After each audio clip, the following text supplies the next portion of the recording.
Hi,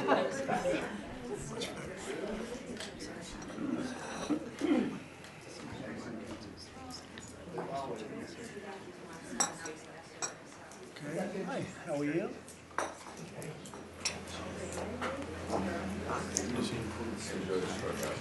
Are you all ready? A lot of media, as usual. So thank you to the incredible members of my cabinet. They're doing a phenomenal job. Everybody pretty much agrees to that, including our newest member, Secretary of Homeland Security, Mark Wayne Mullen. Thank you, Mark.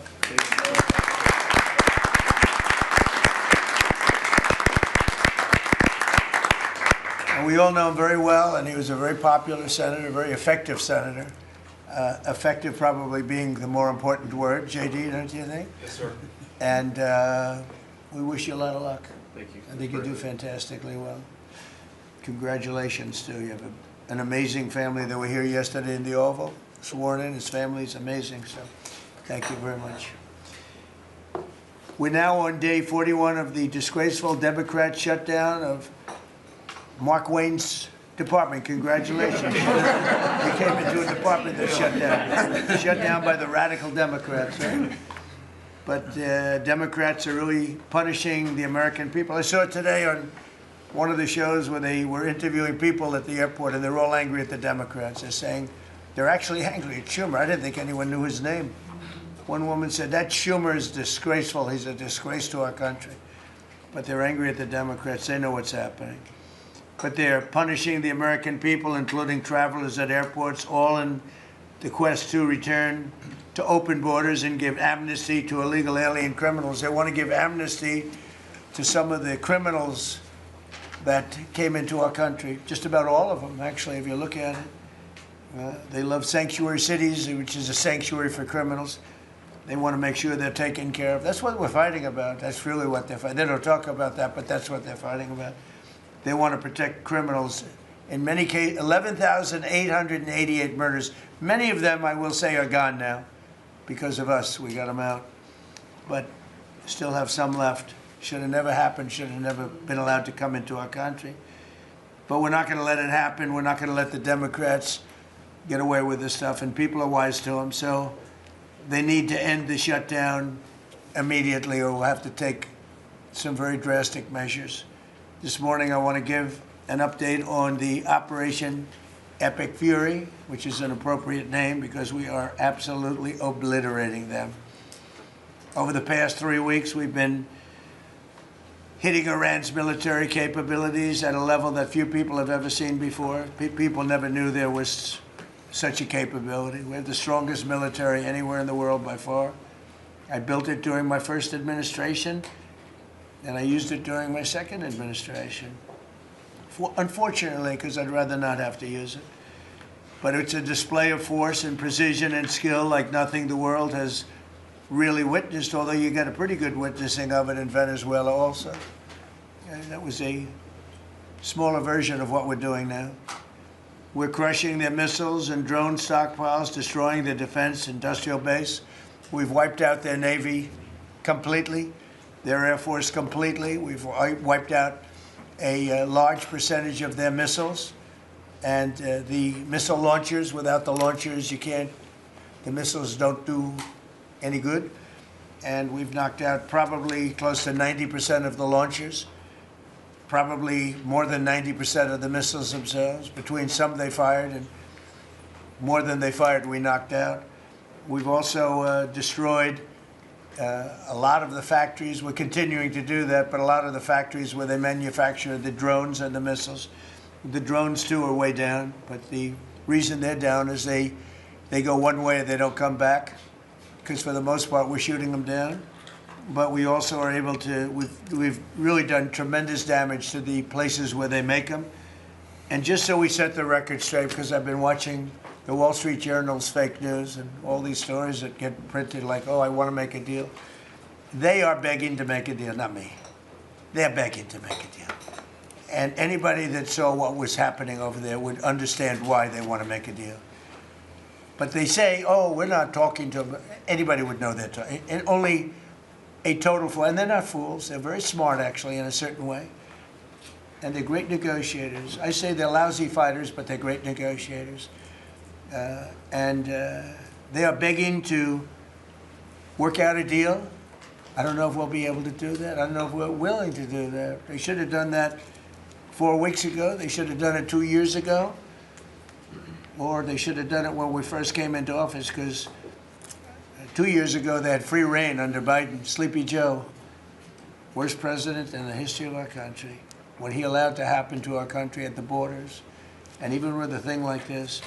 But not just him. Every president for 47 years, every president should have done this. They should have done it a long time ago, because you cannot give lunatics a nuclear weapon, and they would have had a big one.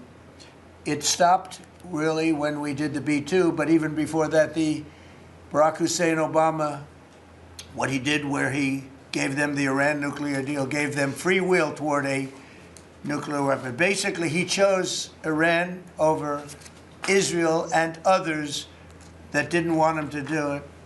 But I terminated that deal. Had I not terminated that deal, you would have had a nuclear weapon years ago, and it would have been used, guaranteed. And one of the reasons you know about the guarantee is because their neighbors were sort of like bystanders. They weren't involved very much. They didn't choose heavy sides. They didn't want to, because people were concerned with Iran. There was a big black cloud over the Middle East. They were concerned, but all of a sudden the war starts, and they start shooting at these five, in particular, 5 countries. They start shooting at Qatar, Saudi Arabia, UAE, Kuwait, Oman. They start shooting at them, and everybody was shocked, including us. You know why? Because they're sick, and they had a plan to take over the Middle East. And some of those missiles that were shot at them were locked long before we even started this process. They were locked and loaded and aimed at those countries. They wanted to take over the Middle East. But we happened to come along, so it wasn't so easy. So right now their Navy is sunk in the largest elimination of a foreign Navy that has taken place, maybe ever, but certainly since World War II. Their Air Force is gone. Their anti-aircraft and communications capabilities are totally dismantled. And one of the problems they do have when they deal with us is we deal with people, and the people aren't able to communicate with anybody else. So, you know, because all of their leadership has been gone. The first level is gone, and they met to pick a new level, and they're gone. They're all gone because they didn't make a deal, and because they're sick people. They're really sick. They're really sinister, sick people. And if anybody thinks it was okay to have a group of people like this to have nuclear capability, nuclear weapons, and if we didn't attack with the B-2 bombers, they would have had a nuclear weapon within 2 weeks of that, maybe 4 weeks. But between 2 and 4 weeks, they were planning to have a nuclear weapon. If we didn't hit them at that time with the B-2 bombers, and one of the great air raids in history, maybe the greatest, dark at night, no moon, no light, every single bomb hit its mark and just obliterated that place. So it's now buried deep under earth. And it was an amazing thing, but they would have a nuclear, and they would have used it without question. And you know that because why did they shoot all these countries that weren't even really involved with them? They weren't involved. They had no big problems because they're sick, because they want to take over the Middle East, not just Israel. Certainly Israel would have been the first on their list. They would have used nuclear weapons, a nuclear, you don't need too many of them, but they would have used a nuclear weapon on Israel, and they would have used it on the neighbors, and then they would have come after us. And if we had a weak president, they would have done great damage. But fortunately, you don't have a weak president. I knew what was happening. And I think we've been proven right. You know, they took one missile, went 2,500 miles. They supposedly didn't have a missile like that. They had no missile with that capability. But they shot the now famous Ireland, the island that the UK was very afraid to give us because they didn't want to get dragged in. But we don't want to get dragged into their wars either. You know? It's one thing we're very disappointed, I'll say it publicly, we're very disappointed with NATO because NATO has done absolutely nothing. And I've always said, 25 years ago, I mean, I was somebody that wasn't a politician, but I was always involved in politics and I understood politics. I said 25 years ago that NATO's a paper tiger, but more importantly, that we'll come to their rescue, but they will never come to ours. And I want you to remember that we said this. They didn't come to our rescue. Now they all want to help. When they're annihilated, the other side is annihilated, they said, we'd love to send ships. They actually made a statement, a couple of them, that we want to get involved when the war's over. No, it's supposed to get involved when the war's beginning, or even before it begins. We had the UK say that we'll send, this is 3 weeks ago, we'll send our aircraft carriers, which aren't the best aircraft carriers, by the way. They're toys compared to what we have. But we'll send our aircraft carrier when the war is over. I said, oh, that's wonderful. Thank you very much. Don't bother.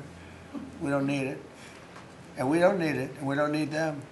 We estimated it would take approximately 4 to 6 weeks to achieve our mission, and we're way ahead of schedule. If you look at what we've done in terms of the destruction of that country, I mean, we're way ahead.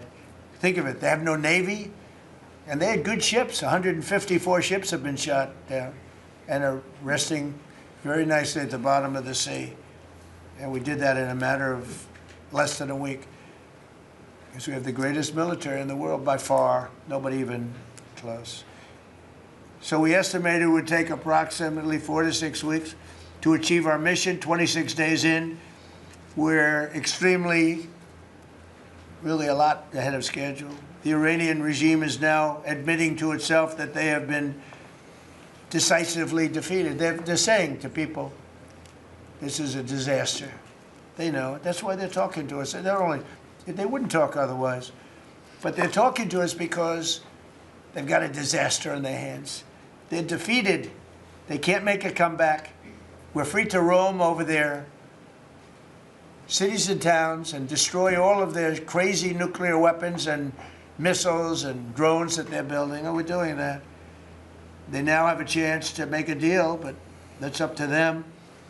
And they'll tell you, we're not negotiating. We will not negotiate. Of course they're negotiating. They've been obliterated.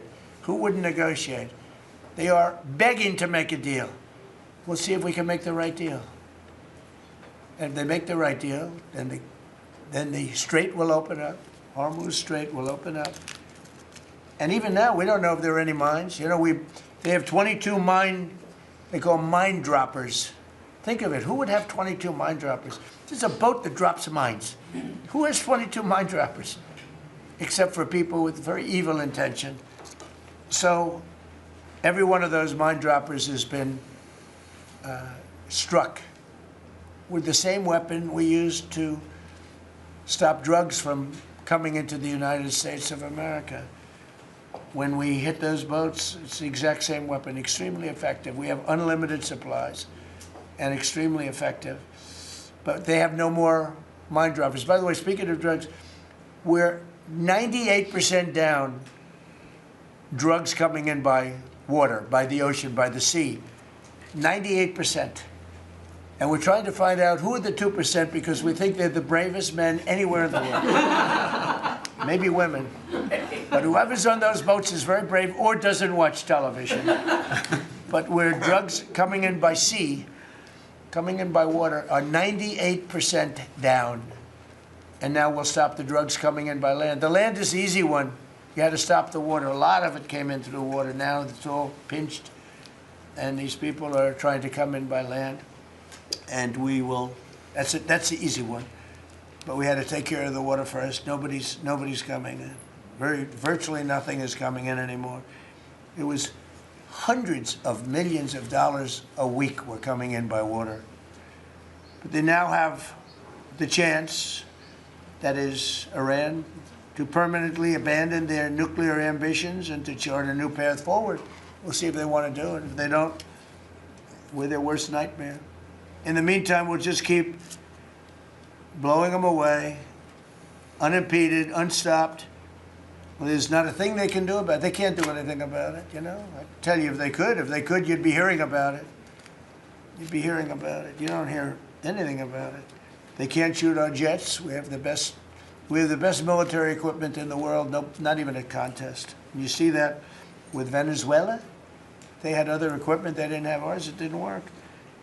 Didn't work. Think of it. We did the situation in Venezuela. It was a great military operation, getting a very, very dangerous man who's killed a lot of people, forced people into our country.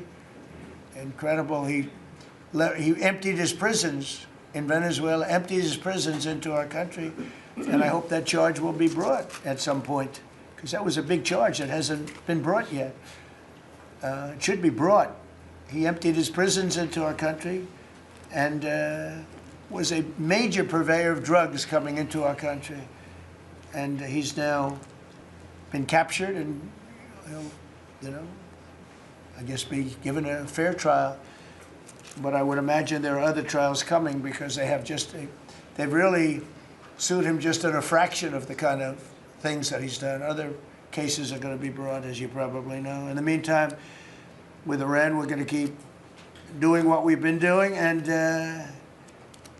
nobody's a match for the United States, but they're not a match for the United States. It's small potatoes. That's why I'm so disappointed in NATO, because this was a test for NATO. This was a test. You can help us. You don't have to, but if you don't if you don't do that, we're going to remember. Just remember this in a number of months from now. Remember my statements. They have an expression, a great expression: never forget. You can never forget. So as we end threats to America abroad, we're focused here at home on building the greatest economy in the history of the world. Now, before this started, the Dow hit 50,000. The S&P hit 7,000. Both of those achievements were not achievable. Every one of you, most of you, I guess, said you'll never hit 50,000 during a 4-year period because it was too high a number. Well, we hit it in our first year.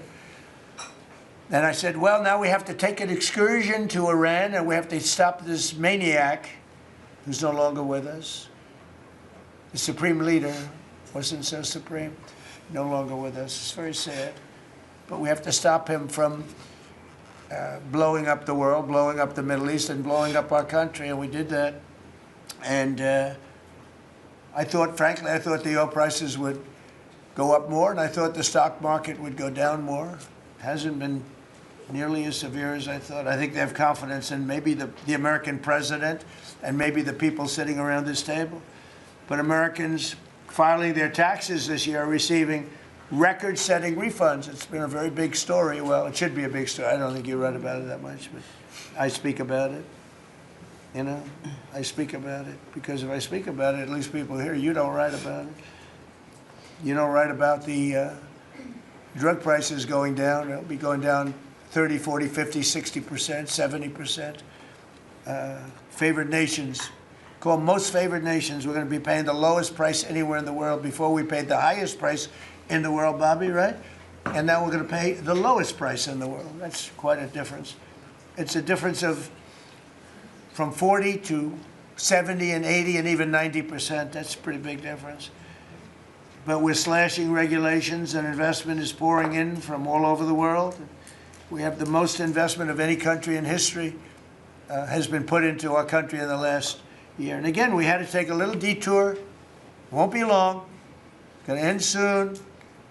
We had to take a little detour, go to Iran, and we had to put out a fire. Very dangerous fire that could have blown up big portions of the world, if not the whole thing. So tomorrow we'll be announcing a variety of actions that we're taking to support American farmers, who we never forget. We love the farmers. We gave them $12 billion out of tariff money. We had a tremendous amount of tariff money come in, and we continue to have. We've gone, as you know, the Supreme Court gave us a very unfortunate, foolish ruling, a ruling that gives the people that have ripped off our country for many years, gives them some money back. But it's one of those things. It's a terrible, terrible, horrible mistake they made, but it's okay because we have another method that's just as good. We'll use the other method. But because the tariff money has been so substantial, we gave our farmers, who have been mistreated by some countries, we gave them $12 billion, and they're extremely happy, and they deserve it. They've been great.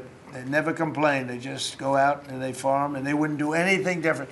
They wouldn't trade jobs with any of you, except maybe some of the fake media. I don't know. Somehow I don't see that. I like their job better, actually. I love the farmers. So we gave them $12 billion. So in just a few moments, Treasury Secretary Scott Bessent will discuss the actions that we're taking to address energy prices, which have not gone up as much as I thought, Scott, to be honest with you. And, you know, it's not over, so maybe it'll go up a little bit more. It's all going to come back down to where it was and probably lower. And my predictions have been right. Trump was right about everything. They have a new hat. Trump was right about everything. It's pretty right. But Scott's going to address that. And I think before we go very much further, I want to ask Vice President JD Vance to say a few words about where we are with the situation. He's involved with Steve and with Jared on negotiations. And then some of the others will speak. We'll have Marco say a few words. Pete Hegseth, who was born for this role. I mean, he's doing a great job. They gave him a hard time.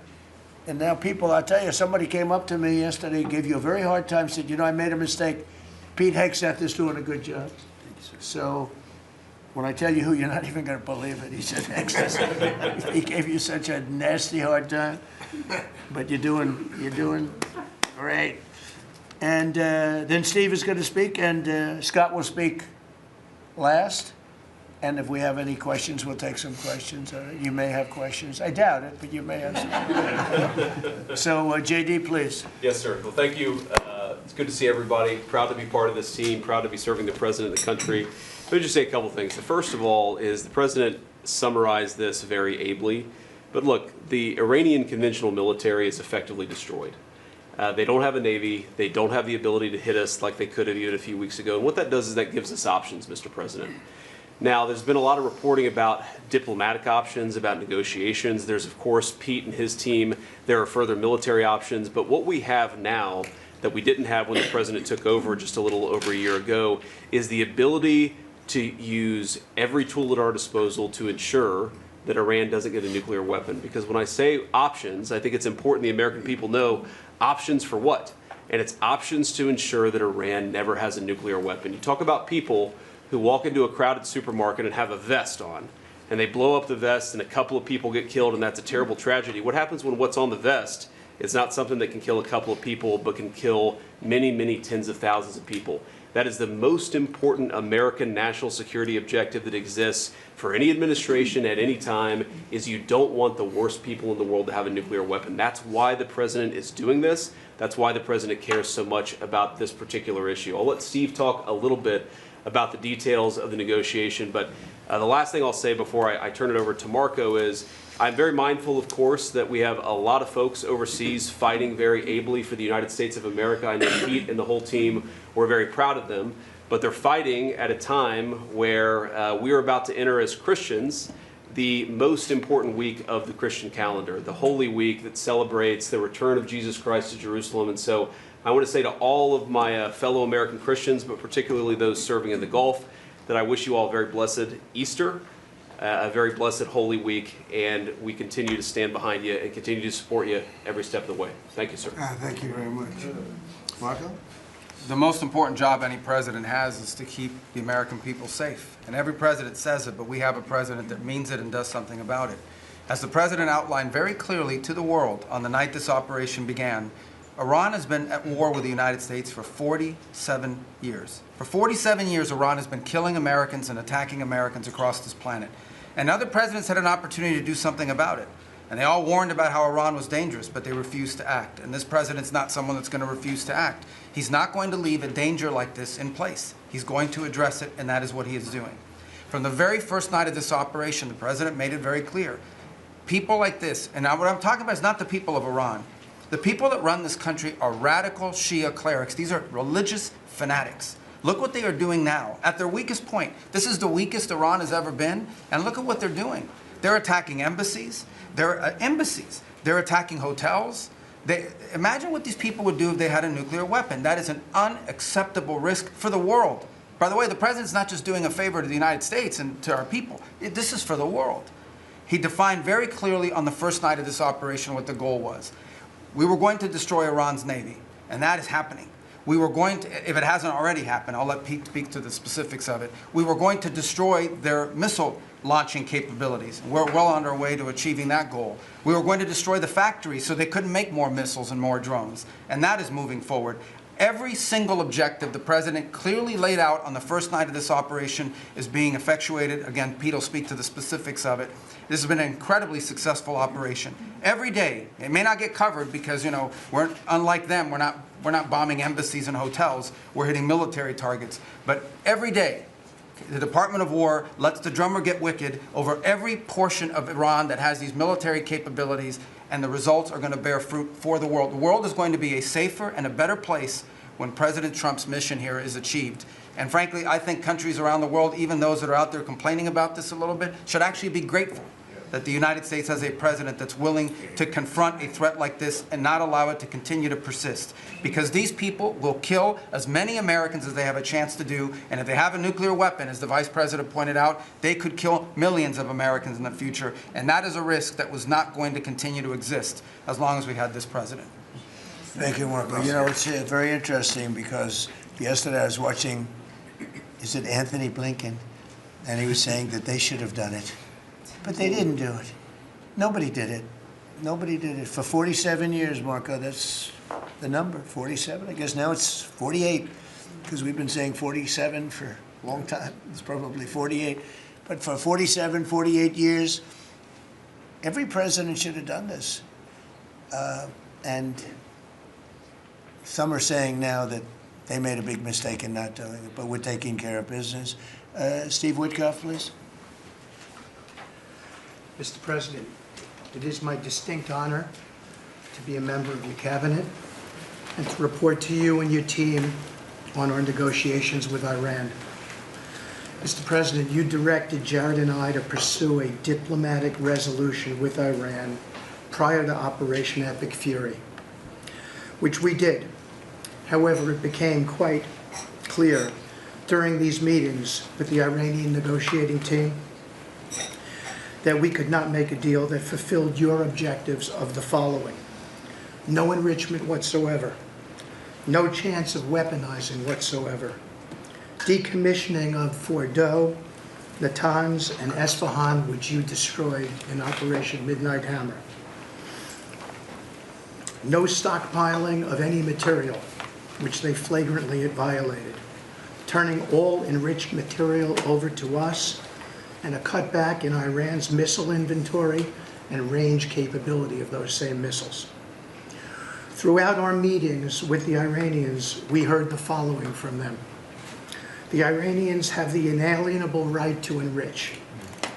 Then we heard they possessed enough 60% enriched material, 460 kilograms, to make 11 atomic bombs.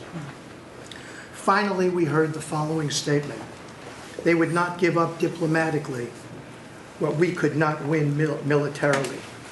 In other words, they were again miscalculating the success of Midnight Hammer, which was a total success.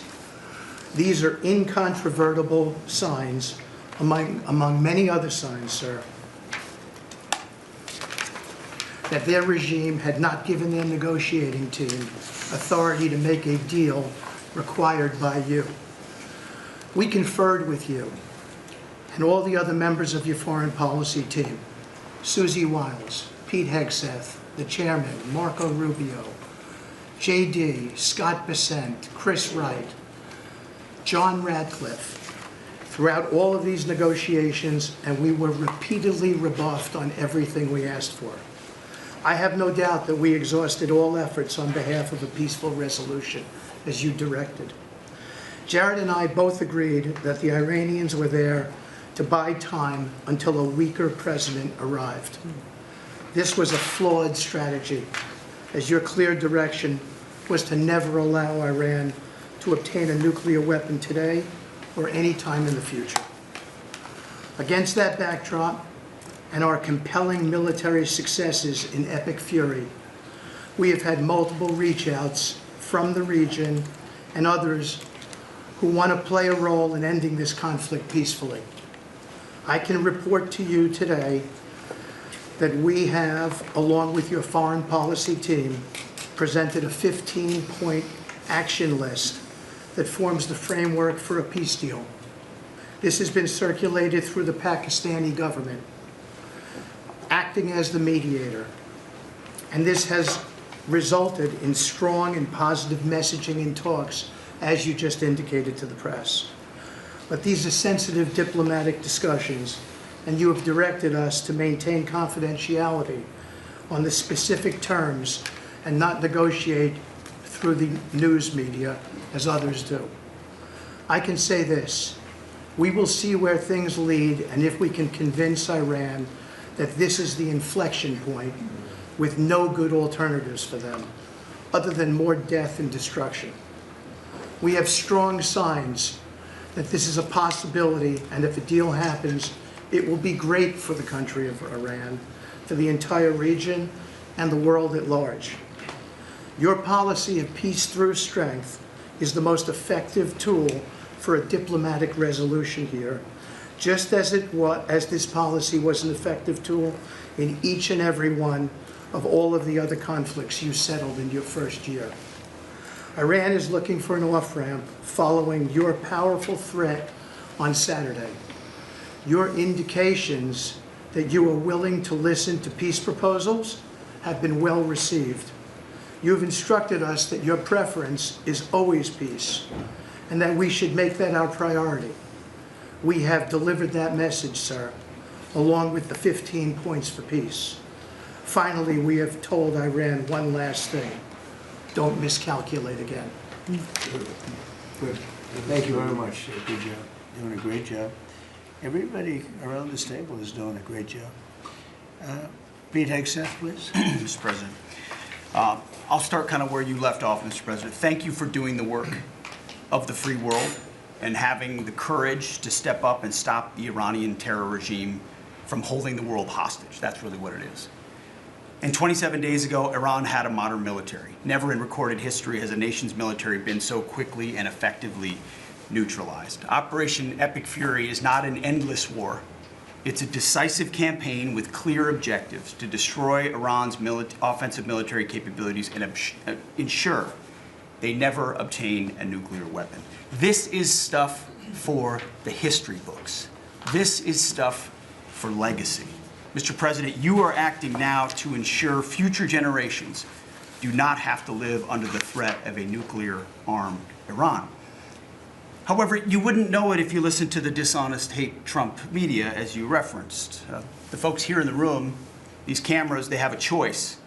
You're either informing the American people of the truth or you're not. Because I hear it from my people every day. Behind every headline you write, there's a helicopter crew in the air. And behind every news banner you write, there's a battalion on the move. And behind every fake news story, there's an F-35 pilot executing a dangerous mission. My message to the media is get it right. This actually isn't something new to me. I may be a young guy, Mr. President, but I'm not a rookie in this realm. In 2007, I helped lead the surge, the public fight for the Iraq surge. Stood and watched people stand in the Senate and declare the war is lost before it even started. Who was that? It was Harry Reid. That was the Democrats and the media working hand in glove. Back then, it was 3 years into a war. Now we're 3 weeks into an operation. But see, unlike Iraq, this isn't a tie. This is not parity. This is not chaos.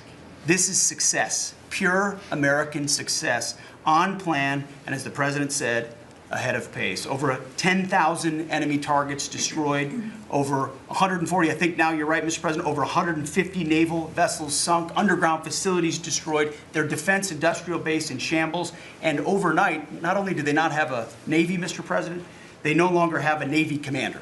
IRGC's Navy commander was killed overnight in operation. So no Navy leader. Now that here's the thing about the media, though. If President Trump had not acted, you'd be screaming, why not? And now that he has taken decisive action, you're asking, well, why did you? It's the same old tired playbook, TDS in your DNA. But the hardworking, God-fearing, patriotic Americans out there know better. And you alluded to this, President Obama, Mr. President. Here's a fact that you don't hear on your networks, but we know. Many of the Iranian military factories and bases that we're systematically destroying were paid for by the pallets of American cash that Barack Obama flew into Tehran under the Iran deal. You might call it an inconvenient truth. Iran took our money and turned it into weapons and bunkers and ammo. And now we're destroying those weapons, and you're righting, Mr. President, that grievous wrong. And make no mistake, we had to act. And our objectives are clear. No nukes, no Navy, and a complete dismantling of their missile program and defense industrial base. And as Marco pointed out, that mission, and the VP as well, has not changed since day one. Yet, 2 days ago, they shot 2 failed missiles on a target 4,000 kilometers away. For years, they told the world that their missiles could only range 2 kilometers. Surprise. Yet again, Iran lied. And to the world, I say London is 4,000 kilometers from Iran. Washington, D.C. is 3,300 kilometers from Venezuela, another country President Trump did something about that partnered for a long time with Iran. So you're telling us that Iran is not a threat to the world or to the U.S. President Trump knows better. And here's what success actually looks like right now. You mentioned it, Mr. President. A-10 Warthogs, if you know them, you love them, and Apache helicopter gunships are flying strike missions inside Iranian airspace and throughout the Strait of Hormuz at will. See, you only send these slow, low-flying, close air support platforms when the enemy has no meaningful air defenses left. Their presence is proof that Iran's air defenses are gone. Their command and control is shattered, their top leaders hiding in underground bunkers, while their mid-level commanders are being crushed in the field, the morale of their fighters plummeting, and we see that disconnect daily. They're privately admitting, as you said, Mr. President, very heavy losses. We know that. President Trump has given us a clear mission. Our capabilities are only going up and Iran's are plummeting. We are here to win, and we're full speed ahead. So, Steve, we appreciate your efforts. We pray for a deal, and we welcome a deal. And we have the ultimate deal maker to make it happen. But in the meantime, as I said yesterday, the Department of War will continue negotiating with bombs. War is negotiation by other means. And finally, I want to thank our incredible troops, our pilots, crews, sailors, refuelers, air defenders, the absolute best of America, the real 1% of our country. This president, President Trump, has your back. And I know this cabinet prays for you every single day. And we ask the American people to do the same as they continue in this mission. God bless. Thank you. Thank you very much. It's great. I think before I ask Scott to say a couple of words, it would be great if people like the mayor of Chicago and the governor of Illinois would say, please come in and stop the crime. A beautiful young lady was killed the other day, and the father was a very good friend of Dan Scavino, and he took it very hard. Dan took it very hard, like the father, friends. They grew up together, and it's a young lady whose life would be saved if we did what we did as an example in Washington, D.C., which is now a safe city. All the time, people come up to me in the building, people that work here, they say, thank you so much. I know immediately what they're talking about. They're able to walk to work. They walk to work. You all walk to work. Some of you were mugged. I know you told me stories. Some of you were mugged. One person in particular was viciously mugged in the group right here. It's not happening anymore. You have a safe city. Louisiana, the governor of Louisiana called me, can you help me with New Orleans? They just had the Mardi Gras. He said it was the safest Mardi Gras we've ever had. Sounds terrible to say. No murders. You know, it sounds like, who would say this? No murders, but they always had murders. They had a lot of crime during Mardi Gras. He said virtually no crime. We had the troops down there. Memphis, Tennessee, I just got back. We were there. Crime is down 75%. In a short period of time, we're there 5 months. We could do that for Chicago. We could do that for New York. We could do that for LA. And we could do that for, frankly, San Francisco. I know they have a mayor who's trying very hard. He's a Democrat, but he's trying very hard. But we can do it much more effectively because he can't do what we do. He can't take people out from the city and bring them back to the country from where they came, where they were in prisons. They were allowed to go in prisons. They were drug dealers, the highest level drug dealers, murderers, 11,888 murders. We do things that they can't do. I had friends calling me up from San Francisco. Could you give him a chance? I said, absolutely. If you want him, we'll give him a chance. And he's trying. He's doing okay, but we could do much better. We could make it a lot safer than it is. San Francisco, a great city, was a great city, could quickly become a great city again. But, you know, they're going very slowly. I tell my friends, they're very substantial people. They're in a certain business where people have made a lot of money. I hope that lasts. But they have a tremendous potential. It was one of the greatest cities in the world. Now it's got a lot of crime. And the mayor is really trying. Again, a Democrat trying. And I spoke to him. He just wants to have a chance. And I said, we'll give you a chance. But we can solve it very quickly. This young lady would be around today if we were around, because we have nobody coming through our border. I mean, literally for 9 months, it's zero. It's hard to believe that that number could be possible because millions of people came in through Biden. But nobody even tries. We don't have the caravans of thousands, 25, 30,000 people pouring into our border. They come up in caravans. We don't have caravans anymore. There's no such thing anymore. There's a name that I think I developed, but somebody developed it, but I think it was me. I thought it was an appropriate name. Thousands of people would come up and just barge into our country, totally unchecked, totally unvetted. And this man came in, Dan, right? And he came in through the ridiculous open border of Biden. If we were there, the election was rigged. What are you going to do?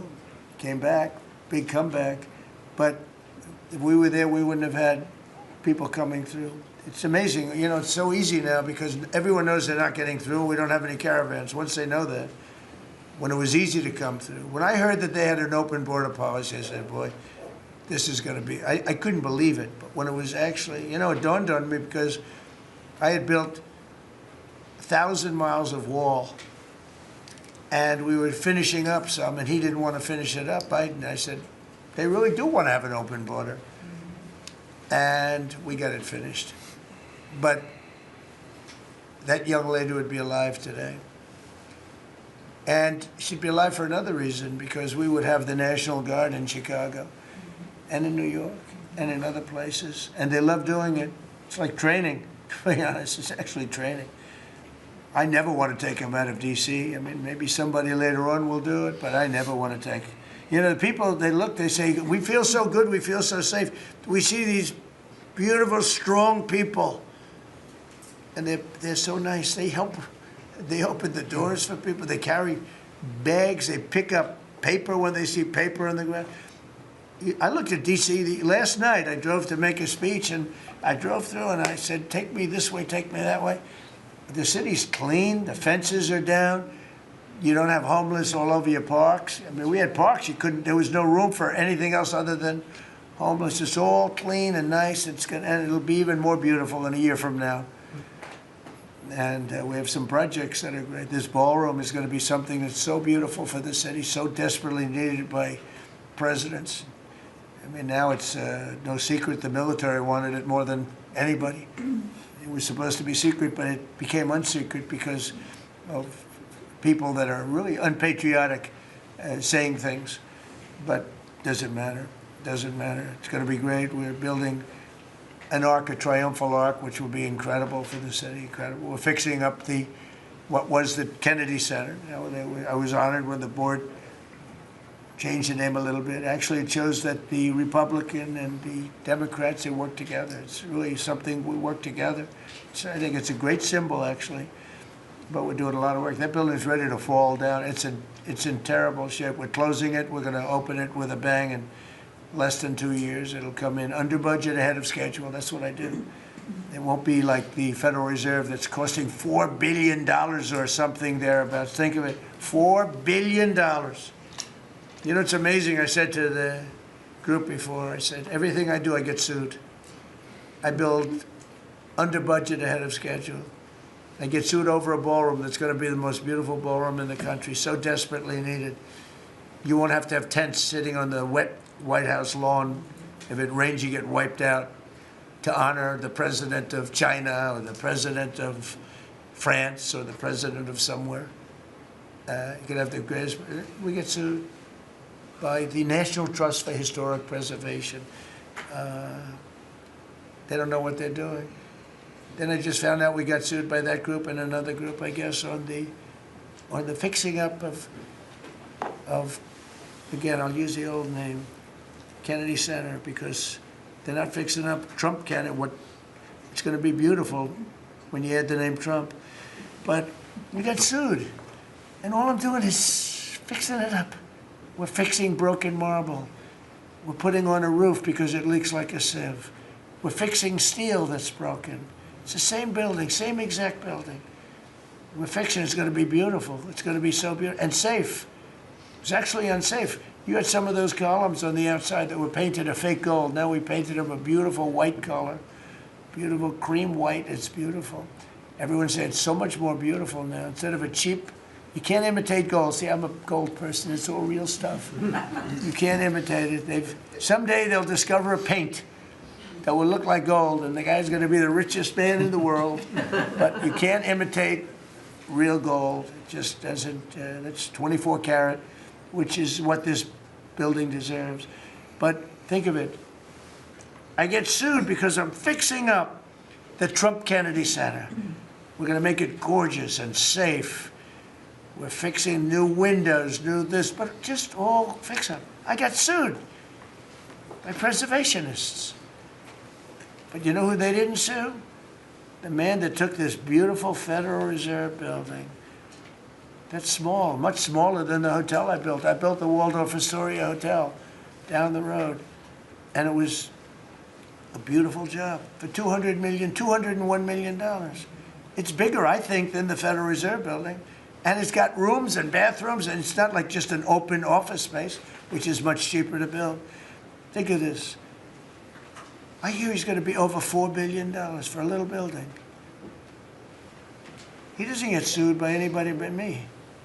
I sue because it's either somebody's very crooked, which has to be, because what happened to all that money? You can't sue. I would have done that building for $25 million.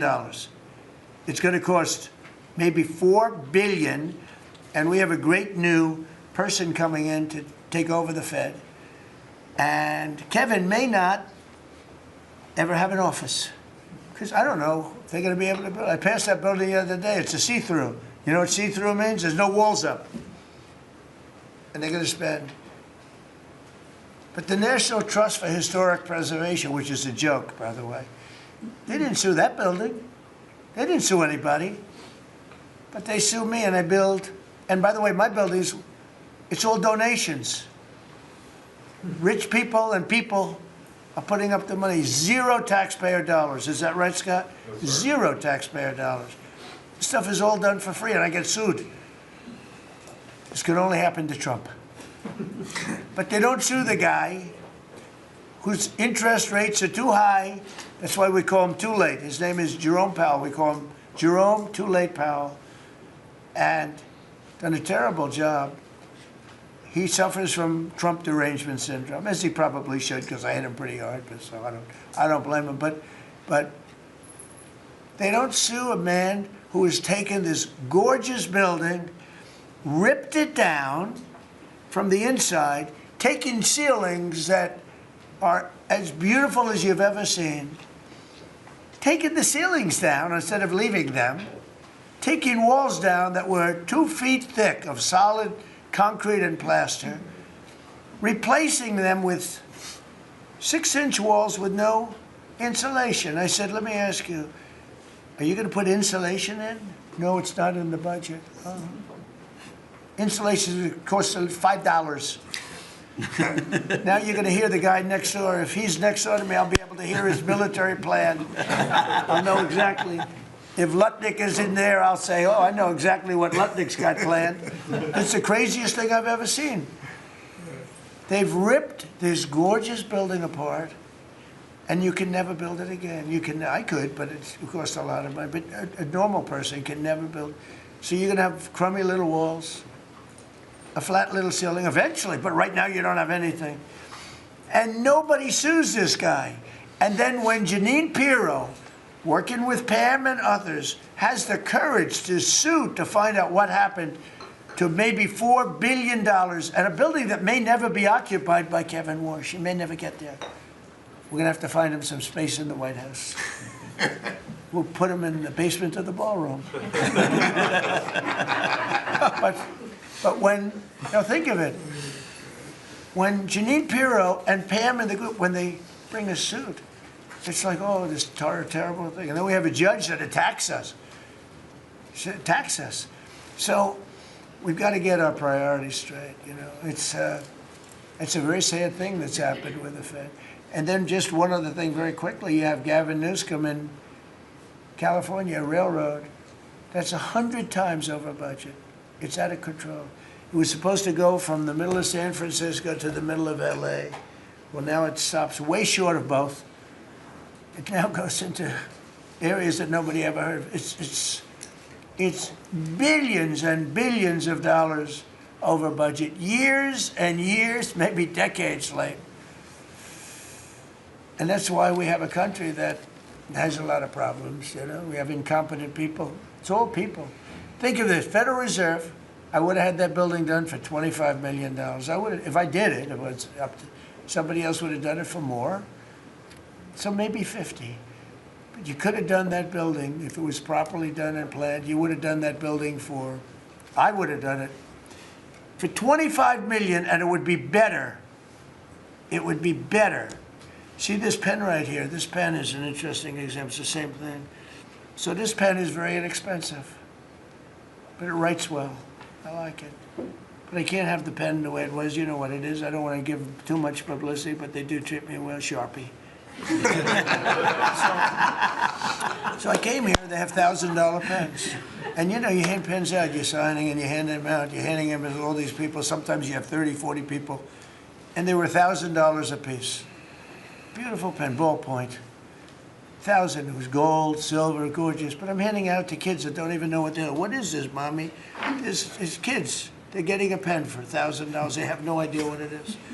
And I feel guilty because I'm like, you know, I'm by nature, I don't, you know, it's the government. I love the government like I love myself economically. I want to save money. So I'm saying, this is crazy. And it had another problem. They didn't write well. So I take it out and I saw it and there's no ink. And I got all you people looking and you're saying, there must be something wrong with Trump. And I'm signing and there's no ink in the pen and it costs $1,000. This one, I called the guy. I said, I'd like to use your pen, but I can't have a gray thing with a big S on it saying Sharpie. As I'm signing a $1 trillion airplane contract to buy brand new fighter jets, brand new B-2 bombers, of which we just ordered plenty. I can't do that with the press. Use your pen, but I like the pen the best, but I'll sign it. I could do like Biden did, you know? Give it to somebody else to sign, or an auto pen, or maybe sign it separately in another room, but I can't use your pen. He said, well, I can make it nicer. I said, what can you do? He said, I'll paint it black. I said, that's nice. And I can even paint the White House on it, sir, if you like, in gold. Almost real gold, not bad. And I can even do your signature, sir. And by the way, this was not staged. I just saw the pen sit there, and I thought of this as an example of how $25 million spent by me at the Federal Reserve Building would be a better job than $4 billion that they're spending. And you know, one of the things that Kevin Warsh told me, he said they ripped down the nicest building. I don't know what building they're talking about. They ripped down a building, Scott, right? Kevin Warsh said it's the most beautiful building in Washington. He said the most beautiful space. They ripped it down. Why did they do that? I don't know. Do you know what he's talking about? Is it true? Yes, sir. They ripped it down. We have a moron at the Fed. Who wouldn't be lowering interest rates right now? But I want to thank Jeanine Pirro and Pam and her group for having the courage to bring this suit. And I believe that the contractor on that job is probably one of the richest men in the country right now. I believe that it's not possible to spend that kind of money. 3 billion, 4 billion, nobody knows, nobody has any idea what it is. But it's over 3 billion, and it's probably going to be over 4 billion by the time they finish. And it may never get finished. Unless I take it over, I'll get it finished. But it can never be what it was. It's never going to have those beautiful ceilings. It's never going to have those incredible walls. The walls were 1.5 feet thick of solid masonry. They ripped them down for no reason. And I just give you the story. And just to finish on this one, so I told that story to somebody and said, yeah, but it's not the same thing. I said, you're right. This one is better. It writes. So the guy said to me, you don't have to pay me, sir. I'll give them to you for nothing. I said, no, I don't want that. Let me pay you. I want to pay you. No, sir, you don't have to. You're the President of the United States. He was shocked. The head of Sharpie gets a call. I don't even know who the hell he is. He said, is this really the President? He said, no, you don't have to pay me, sir. This is such an honor. I said, nope, I want to pay you. He said, what would you like to pay? I said, how about $5 a pen? He said, that's all right, whatever the hell we agreed to. Peanuts. As opposed to 1,000. And these were $1,000 pens. And we were giving them out. Sometimes, you know, you were there for signings. I'd have 30, 40 people standing behind me. I'd give out 40 pens to people. Then somebody would say, could I have a couple extra? This way, I'd go like this. Here, you want 5? Here, take 5. But the bottom line is, they're better pens. It's a business story. So for $5, could be 0, but for $5, I get a much better pen than for $1,000. And I can hand them out. And actually, they become hot as a pistol. So what can I tell you? With that, could I give it to, please, a man who's done a great job at Treasury, Scott? Good luck, Scott. Well, sir, as always, you're a tough act to follow, but that is very illustrative. Your economic leadership has made our military mission possible. Mr. President, national security, as you always say, is economic security. Your leadership has shown the American people that there is no prosperity without security. That our mighty military on one side, but the U.S. economic strength is fighting off this evil regime. The Iranians believe they are fighting a two-front war. It is the military war that our great warriors are prosecuting, but on the other side, they are trying to take control of the global economy through a choke point that we believe does not exist and that we will overcome. Your historic Operation Epic Fury seized a generational opportunity to demolish a regime that has coordinated over 4 decades of global terror and claimed thousands of American lives. Many people, especially the Democrats, underestimate the will of the American people for short-term volatility for 50 years of safety that we are going to have on the other side of this. And I believe energy prices will be lower, inflation will be lower before we had the appearance of security, which is not real security. Now, the American people and the world will have absolute security. Through your maximum pressure campaign, Treasury has worked to uncover all financial lifelines through the regime and cut them off. You gave that order last March. This was not something that happened overnight. This is something that has been contemplated for almost a year. The Iranian financial system collapsed in December. We have systematically weakened Iran's ability to fund operations and procure weapons, and that required months of preparations. Threats to American national security have no place in the global economic system. The oil market is well supplied. We have taken actions to ensure oil supplies stranded at sea are made available to the global market. Your bold actions like the Development Finance Corporation's Maritime Reinsurance Program in conjunction with Central Command will soon provide shippers through the Gulf region with a level of security we had never seen before. Mr. President, we are starting to see more and more movement in and out of the Gulf today, and this is more than yesterday, and this is the beginning I am confident that shipping traffic will continue to increase on a daily basis even before we secure the straits. Turning to the home front, the U.S. economy remains strong. We had a strong economy thanks to you. We are the best insulated in the world thanks to your energy efforts in Term 1 and Term 2. The U.S. is an energy superpower. American workers' purchasing power is finally being restored. The latest figures indicate robust real compensation increases. We are starting to see the working family tax cuts benefits bearing fruit this tax season. 44% of tax returns have claimed at least one of your signature policies: no tax on tips, no tax on overtime, no tax on Social Security, deductibility of auto loans. The average tax refund is up more than 10% for working Americans.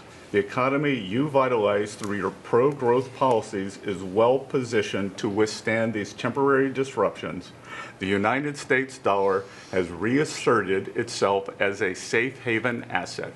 The U.S. dollar has appreciated since the hostilities began because everyone knows, thanks to your efforts, the U.S. economy is the best position in the world and capital is flowing in. Efforts to reprioritize economic security are ensuring the United States remains secure, resilient, and prepared for the challenges ahead. As we approach the 250th anniversary, America will never be safer and more secure militarily and economically. Thank you. I just want to ask you a question. Is this guy central casting? I'm looking at him. I'm in Treasury. He might not be so good for war. I don't know. Pretty good. No, I'm looking pretty good too. I'm looking at this guy. He's central casting. Even the glasses are perfect. Where do you get those glasses? I think I'm going to get glasses. That's beautiful. Great job. That's really good. No, he's done a great job, and you all have. Proud of you all. Do you have any questions? Yes, Mr. President, are you going to go in for the uranium? Like, how do you secure Iran and? Let's